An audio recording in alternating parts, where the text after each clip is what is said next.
Here we have a typical in-tank fuel pump module assembly. We're going to go through the steps in order to replace this into your tank. Before we begin the repair, we want to remove the negative battery cable.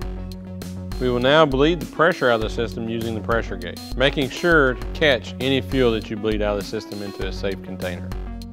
In order to do a proper fuel pump replacement, we need to clean the inside of the tank, and that will require the removal of the tank. In order to remove the tank, we have to disconnect our fuel filler hose, our emissions hoses. We need to remove the fuel lines and disconnect the electrical connector. We want to be sure and clean the outside of the tank before we remove the fuel pump module. This is to keep any unwanted debris from getting in the tank. There are 4 basic ways that fuel pumps are retained into the tank. With the bolt-in style retainer, you will just simply take the retaining nuts off and pull the pump out. With the twist lock retaining ring, you will take a non-ferrous brass punch and turn the ring counterclockwise to remove it. Always inspect your tank ring, ensure that it's not damaged to hinder the reinstallation. With the snap ring style, you will be required to use a set of snap ring pliers in order to remove it.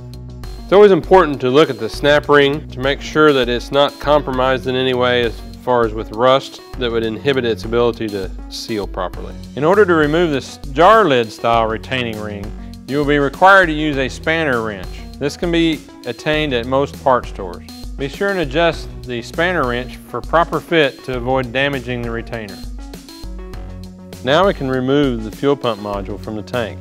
The reservoir at the bottom of the module will contain some residual fuel. Be sure and capture this into a safe container. It's important to clean the tank inside and out. Cleaning the tank is a time-consuming and dirty job, but it is the single most important thing as far as a proper installation of the fuel pump. We need a clean environment for the pump to operate in. Just slide it into the tank, noting the arm not to bend it or just form in. Now we can install the tank back into the vehicle. We're ready to reconnect the negative battery cable and cycle the key in order to charge the system. We'll start the vehicle and monitor pressure to assure that it's within vehicle specifications. To remove the gauge, we'll shut the engine off and bleed the pressure from the system using the pressure relief on the gauge, making sure to capture any fuel in a safe container.